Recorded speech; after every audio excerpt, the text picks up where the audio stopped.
بسم اللہ الرحمن الرحیم۔ حضرت مولانا قاسم صاحب نے مقصودی باتیں آپ کے سامنے رکھ دی ہیں۔ آپ بھی حیران ہوں گے کہ اتنے تھوڑے سے وقت میں آپ کو اطلاع دی گئی، اور اللہ کا شکر ہے کہ آپ نے اپنے ایک دینی جذبات کو سامنے رکھتے ہوئے آپ نے یہاں حاضری دی ہے۔ جمعہ کی نماز میں مجھے پتہ نہیں تھا، میں جمعہ پڑھاتا ہوں مسجد عثمان ذو النورین اصل مارکیٹ میں، 25 سال سے میں جمعہ پڑھا رہا ہوں اور بڑے حساس جگہ پر ہوں، اور بڑے یہاں کے اکابر کے ساتھ وقت گزرا ہے، آج وہ نہیں ہے۔ تو مجھے بڑا افسوس ہوا جب جمعے کے بعد میرے ایک ساتھی نے بتایا کہ ہماری سرکاری مسجد جو واقع کی بڑی مسجد ہے، اس کے حالات آج بڑے خراب ہیں۔ میرے پاس چونکہ میں نے وہ نہیں ہے، یہ چھوٹا موبائل ہے، تو اس کے لیے کوئی نہیں، ورنہ ان کی طرف سے تو یہ کل سے میرا خیال ہے کہ ہفتہ پہلے سے یہ خبریں چڑھ رہی ہیں۔ تو میں اس وقت حیران ہوا، اور میری نظر فوراً گئی حافظ محمد صدیق صاحب پر، حضرت مولانا اسحاق صاحب پر، اور اپنے استاد محترم مولانا عبدالسلام صاحب پر۔ میں نے کہا کاش یہ حضرات ہوتے تو آج پتہ نہیں سب کو جگایا ہوا ہوتا۔ پہلے چونکہ کئی مسائل یہاں ہو چکے ہیں، ہم نے اپنی آنکھوں سے دیکھے ہیں، صدیقیہ کا مسئلہ ہے، یہاں کا مسئلہ ہوا، وہاں کا مسئلہ ہوا، مسجد ذو النورین کا۔ تو جیسے قاسم صاحب نے کہا ہے کہ ہمیشہ شرارت ہو رہی ہے، اور تسل یہ دیا جا رہا ہے کہ ہم اہل سنت ہیں۔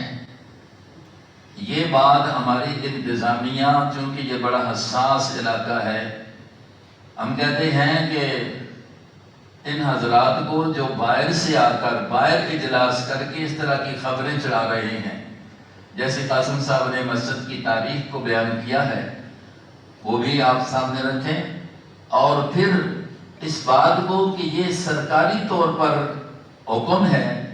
ہم سرکار کو کہتے ہیں آپ اپنے اختیار کر کے اس شر کو تب ہی ختم کر سکتے ہیں کہ جو سرکاری طور پر خطیب وہاں پر تعین ہوا ہے اسی کو وہاں پر مقرر کریں۔ جو قانون میں مداخلت کرتا ہے، قانون اس کے خلاف کارروائی کرے، چاہے میں کروں چاہے دوسرا کوئی کرے۔ یہ بات ٹھیک ہے کہ نہیں؟ اگر اس طرح میں ہر مسجد کے اندر یہ کام شروع ہو جائے، خاص کر ویکینڈ میں، تو پھر تو حالات بڑے خراب ہو جائیں گے۔ باہر اس طرح کے حالات نہیں ہو سکتے، تو یہاں پر اتنا ہم کہتے ہیں کہ جب یہ فوجی خطیب ہے، اس سے پہلے جب انہوں نے اس طرح کر لیا تو آپ نے کچھ نہ کیا، تو آج پھر یہ مسجد کی بے رحمتی کرنا، ہم اس پر احتجاج کرتے ہیں۔ وہاں فرقہ وارانہ نعرے لگانا، اور پھر فرقہ وارانہ یہ پوسٹیں ہمارے پاس محفوظ ہیں، ان کا چڑھانا، یہ جو ہے اس ویکینڈ کے امن کو خراب کرنا ہے۔ اور چونکہ یہ ملک ہمارا ہے، ہمارے اکابر نے اس پر قربانیاں دی ہیں۔ تاریخ اسلام کو دیکھ لیجئے، پاکستان کی تاریخ کو دیکھ لیجئے کہ اس ملک کا جھنڈا کس نے لہرایا تھا؟ حضرت علامہ شبیر احمد عثمانی نے۔ محمد علی جناح کا جنازہ کس نے پڑھایا تھا؟ علامہ شبیر احمد عثمانی نے۔ تو آج ان لوگوں کے بارے میں یہ کہتے ہو، ہمارا دل اس لیے دکھتا ہے کہ اس ملک کو بنانے میں، اس کو مضبوط کرنے میں ہمارے اکابر کا خون لگا ہے۔ ہم اس کے امن کو برباد نہیں ہونے دیں گے انشاءاللہ۔ تو بھی جیسے کہ قاسم صاحب نے ذکر کر دیا ہے، آپ حضرات کو ہنگامی طور پر جو اطلاع ہوئی، جمعے کے بعد تقریباً 3:30 کا وقت تھا، اور تو مجھے پتا چلا، میں نے قاسم صاحب کو فون کیا تو آپ کو انہوں نے اطلاع دی کہ اللہ جزائے خیر دے، کل کا ان کا اجلاس پہلے کا وہ اس کو بھی آپ بنائیں، دیکھتے ہیں صورتحال کیا ہوتی ہے۔ تو آج ہماری طرف سے یہ ہے، انتظامیہ واگن فوجی ادارے اپنی نظر رکھیں اور اس علاقے کو پرامن رہنے دیں اور پرامن بنائیں۔ انشاءاللہ مسلمان، اہل سنت والجماعت، دیوبندی ہر اچھائی میں آپ کے ساتھ ہوں گے۔ اللہ تبارک و تعالی آپ کا حامی و ناصر ہو۔ اگر ضرورت پڑی پھر تو جس طرح آج آگامی ایک کال پر تمام خطباء، یہ جتنی حضرات بیٹھے ہیں یہ واقعی اندر کے خطباء ہیں۔ میں خود جو ہوں اسلم مارکیٹ میں مسجد عثمان جو نورین کا خطیب ہوں اور 25 سال سے وہاں پر جمعہ پڑھا رہا ہوں اس حساس جگہ پر۔ آج تک کوئی رپورٹ بتا دے کہ وہاں پر ہم نے فرقہ واریت کو آگے کیا ہو؟ انشاءاللہ ہمارے سارے خطباء اس طرح کے ہیں۔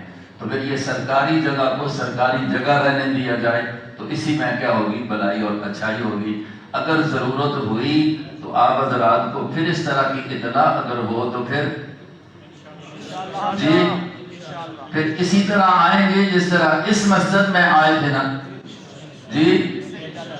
اس مسجد کی تعریف بھی جن کو یاد ہے، اس وقت بھی یہ لوگ بڑے دلیر ہو کر آئے تھے، لیکن وہ ہمارے اللہ کے ولی جو تھے نا، حضرت اسحاق رحمہ اللہ اور حضرت استاد عبدالسلام رحمہ اللہ، حضرت استاد صابر رحمہ اللہ، ان کی کرامت تھی الحمدللہ کہ کسی کو جرأت نہیں ہوئی ہے۔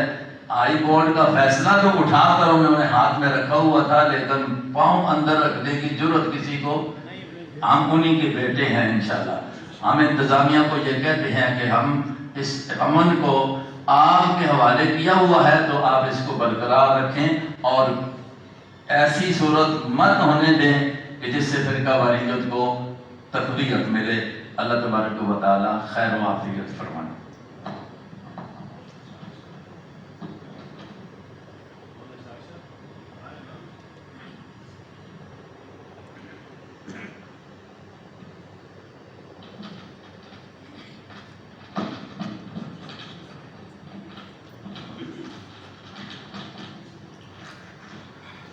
بسم اللہ الرحمن الرحیم۔ سب سے پہلے تو آپ تمام حضرات کا شکریہ، بہت کم وقت میں آپ حضرات نے بھرپور حاضری کو یقینی بنایا۔ اللہ تعالیٰ آپ کو جزائے خیر عطا فرمائے۔ اجلاس ہم نے کل رکھا ہوا تھا اور وہ بھی مشورے سے تقریباً طے تھا۔ بہرحال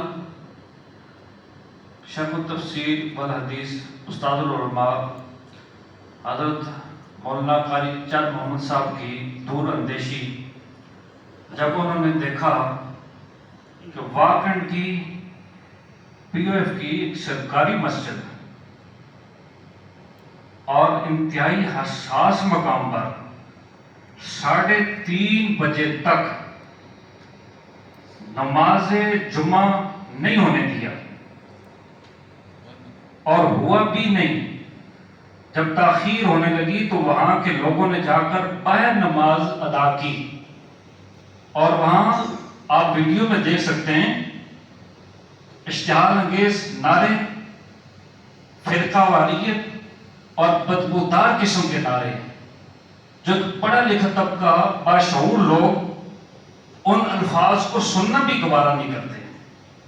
اور مولانا قاسم صاحب کہہ رہے تھے کسی کا نام نہ لیا جائے، ایک بندے کا نام میں لوں گا، ایک بندے کا نام لینا ضروری ہے۔ اس کی وجہ یہ ہے کہ اس بندے نے امن کمیٹی کی چھتری کو استعمال کر کے واکنڈ کے اس پرامن ماحول کو خراب کر رہا ہے۔ امن کمیٹی کو اس نے بطور چھتری استعمال کیا ہوا ہے۔ میری مراد پیر شہید نقشبندی اور اس کا پورا ٹولہ ہے۔ آپ چیئرمین کالونی کے حالات دیکھ لیں، وہاں بھی حالات خراب کرنے کی بنیاد وہ بنتا ہے۔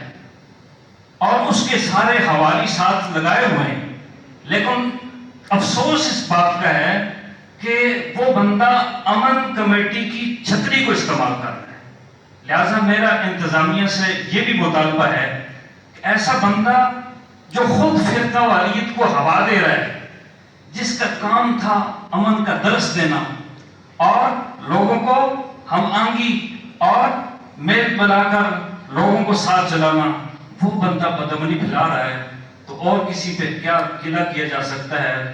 تو آج تو جو حضرات نے تفصیل کے ساتھ کہنا تھا وہ کہہ دیا، ہم مزید انتظار کر رہے ہیں۔ ہمیں امید ہے کہ انتظامیہ کسی کے دباؤ میں نہیں آئے گی، وہ اپنے فیصلے کرنے میں آزاد ہے اور بہترین فیصلے کرے گی جس سے واقعاً کے امن کی فضا خراب نہ ہو۔ مزید انشاءاللہ کل ظہر کی نماز کے بعد 2 بجے واہ ماڈل ٹاؤن کے اندر اجلاس ترتیب دیا گیا ہے۔ آپ حضرات انشاءاللہ بڑھ چڑھ کر وہاں بھی شریک ہوں گے اور انشاءاللہ مشن کے لیے، کاز کے لیے، امن کے لیے انشاءاللہ انتظامیہ کے ساتھ پہلے بھی تھے اور آگے بھی شانہ بہ شانہ چلنے کے لیے تیار ہیں۔ اللہ تعالیٰ ہم سب کو اجتماعیت نصیب فرمائے اور ہمارے ملک کو اللہ پاک امن کا گہوارہ بنائے۔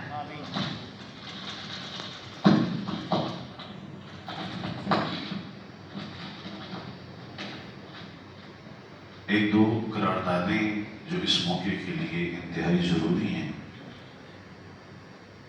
وہ یہ ہیں کہ واقعہ کے انتہائی حساس ترین علاقے کے امن کو قائم رکھنے کے لیے ہم گزارش کریں گے پی ایف انتظامیہ سے کہ وہ اپنا اس کے اندر بھرپور کردار ادا کرے، اور اس امن کی صورت وہی ہوگی کہ جو خطیب آرمی کی طرف سے اپوائنٹ کیا گیا ہے اسی خطیب کو اس کی جگہ پر لگایا جائے۔ آپ حضرات اس کی تائید کرتے ہیں؟ بالکل ہیں جی۔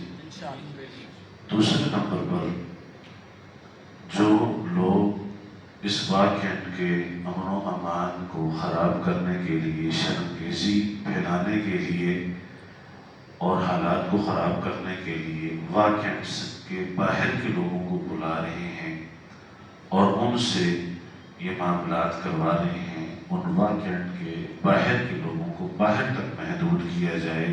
کیا آپ حضرات میری اس بات کی تائید کرتے ہیں؟ جی بالکل صحیح۔ چونکہ میں اس لیے یہ بات کر رہا ہوں کہ جب کرونا آیا اور جب کوئی اس طرح کے حالات آتے ہیں، جیسے 12 ربیع الاول کا جلوس ہوتا ہے، ہم میٹنگ میں بیٹھے ہوتے ہیں، یا ابھی محرم کے جلوس ہیں، تو پی ایف انتظامیہ خود کہتی ہے کہ باہر سے کوئی بندہ نہیں آ سکتا، وہی بندہ آ سکتا ہے کہ جس کے پاس پی ایف کا کارڈ ہوگا، یا وہ پی ایف کا ریٹائرمنٹ کے بعد جو کارڈ ملتا ہے وہ کارڈ ہوگا، یا وہ اسٹیٹ ایریے کا رہائشی ہوگا۔ ان 3 افراد کے علاوہ پی ایف انتظامیہ نہ محرم الحرام میں باہر سے لوگوں کو آنے دیتی ہے، نہ ربیع الاول کے مہینے پر جلوس میں باہر سے لوگوں کو آنے دیتی ہے۔ تو پھر اس طرح کے عنوانات پر کیسے باہر سے لوگ آ کر پی ایف کا ماحول خراب کر رہے ہیں؟ میں یہ قرارداد پیش کرتا ہوں کہ ان لوگوں کو جو باہر سے آ کر اندر کا ماحول خراب کر رہے ہیں، پی ایف انتظامیہ انہیں باہر تک ہی محدود رکھیں۔ آپ کو میری بات یہ تسلیم ہے جی؟ یہ قرارداد منظور ہے؟ میں گزارش کروں گا استاذ العلماء سے کہ وہ دعا فرمائیں۔